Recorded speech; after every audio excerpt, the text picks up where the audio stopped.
The day Maya lost her job started like any other morning. She hurried through the rain holding her son Leo's hand as he yawned, clutching a small blue backpack. She had begged her neighbor to watch him, but the woman had fallen sick, leaving Maya. With no choice but to take Leo along to the diner where she worked. Her manager had warned her before no kids allowed during shifts, but she couldn't leave her 5-year-old alone. She gave Leo a quiet seat at the corner booth and told him to stay still while she worked the breakfast rush. Everything was fine until the district supervisor arrived unannounced, a man in an expensive suit scanning the floor like he owned the air. People breathed. His name was Victor Cole, and he noticed Leo immediately. "Who's that child?" he asked sharply. Maya froze. "That's my son, sir. I couldn't find anyone to watch him today." He frowned. "You're aware this is against company policy, right?" She nodded softly. "I just needed a few hours." He didn't. "Listen, pack your things, you're finished." His voice carried across the diner, making the customers turn. She whispered, "Please, sir, I really need this job." But he was already walking away, leaving her in tears, while Leo's little hand reached for hers and said, "It's okay, Mommy, I don't need food, I just need you." That night Maya sat on the couch of her small apartment, counting her last few bills. Leo slept beside her, wrapped in a blanket. She promised herself she'd find work again, no matter what. The next morning she dressed in the same uniform and went back to the diner, not to beg, but to return her name tag. As she stepped inside, a new man stood at the counter talking to the staff. He turned and smiled when he saw her. "You must be Maya, right? I've heard about what happened yesterday." His tone was calm, his eyes kind. She nodded, unsure who he was. The man reached into his coat, handed her a folder and said, "I'm the new regional manager. My name's Daniel Cole, Victor's replacement." He paused for a moment before adding with a faint smile, "I was that kid once." For a moment Maya didn't understand what he meant. Her heart raced as she looked at the man standing in front of her. He was smiling, but his eyes carried something deeper. Daniel walked her to a booth and said, "When I was 6, my mother worked at this same diner. The old manager here fired her because she brought me with her.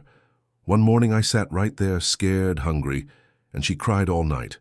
I never forgot that feeling." Maya's mouth parted slightly as she whispered, "You were that boy." Daniel nodded. "I was that kid who learned early how hard mothers fight for their children." He looked around the diner, taking in the faces of waiters who had watched everything happen. "Yesterday, from now on, this place is going to be run with respect," he said firmly. "No one gets punished for being a parent. Maya, you have your job back, and I'm giving you something more. You'll manage the morning staff starting next week." Maya stared in disbelief, her throat tightening. She said, "I don't know what to say." He smiled gently. "Just promise you'll never stop speaking up for what's right." Later that day, Maya tied her apron once more and started her shift. People whispered, but this time they smiled too. Even Leo sat at the corner booth drawing on napkins and waving at his mother. Between orders, Daniel watched her work with quiet pride. He wasn't helping her out of pity, he was correcting a wrong that once shaped his own life. For the first time in years, Maya felt like the world wasn't against her. It was finally listening. Days passed, and the diner began to change under Daniel's quiet leadership. The staff noticed how he greeted every worker by name, how he stayed late to help clean tables, and how he always stopped to talk to customers. Maya often caught him glancing toward Leo, who would draw pictures on napkins while waiting for his mother. After closing time, Daniel once asked, "Can I see what he's drawing?" Leo smiled and held up a sketch of a man and a woman standing in front of the diner holding hands. Daniel laughed softly and said, "Looks like you drew us." Leo nodded proudly, saying, "That's my mom and the nice boss who helped her." Maya felt her eyes sting, but she just smiled and said, "He's got a wild imagination." Soon the diner wasn't just busy, it was alive. Families came more often. People stayed longer, and workers laughed during shifts. Daniel had added a small kids' corner. With books and toys, something he said every restaurant should have. Maya watched him build it with his own hands on a Sunday morning, and realized he wasn't doing this for show. He was doing it for the child he once had been. One afternoon, a reporter arrived to interview Daniel about the diner's turnaround. Maya served them coffee, while Daniel spoke humbly about teamwork and second chances. The reporter smiled and asked what inspired you to start this program. Daniel looked at Maya, then at Leo playing by the counter, and said, I was once a child who waited for his mother to finish work. She was fired for choosing me over her job. No one should have to make that choice again. Maya stood frozen, her heart swelling with something she hadn't felt in years, pride mixed with peace. When the article came out, people from across the city visited to see the diner run by the man who changed a policy for working parents.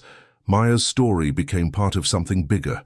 Every morning when she tied her apron and saw Leo waving before school, she whispered a small thank you to the man who remembered what it felt like to be the kid waiting in the corner.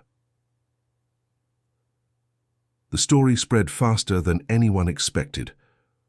Within weeks, other branches of the diner started, copying Daniel's idea, creating spaces for single parents and offering flexible hours for staff. News channels called it the most human policy of the year. Maya suddenly became the face of change, the waitress who spoke up, the mother who didn't give up. She was invited to a company event where Daniel would speak about the new vision. When she stepped onto the stage holding Leo's hand, the audience applauded before she even said a word. Daniel stood beside her, proud and silent, letting her moment shine. She took a deep breath and said, I used to think life punished people for being kind, but sometimes it just makes you wait until kindness finds you again. Her voice trembled, but she kept going. I thought losing my job was the worst thing that could happen to me, but it was actually the start of everything good because it led me to people who remember what it means to care. She looked at Daniel, who smiled back and said softly, and it led me to someone who reminded me who I wanted to be. The room went quiet. Their story had already touched more hearts than either of them could imagine. Later that night, Maya stood outside the diner watching the lights reflect off the glass. She saw Leo laughing inside with the waiters, and Daniel helping a young worker carry trays. It all felt different, warmer, honest, more alive. She turned to Daniel and said, Thank you for believing in me. He replied, You didn't need belief. You just needed someone to listen. She smiled, feeling her past finally settle behind her, and her future standing right there beside her. If this story made you smile, share it with someone who needs a reminder that accidents can turn into beautiful beginnings.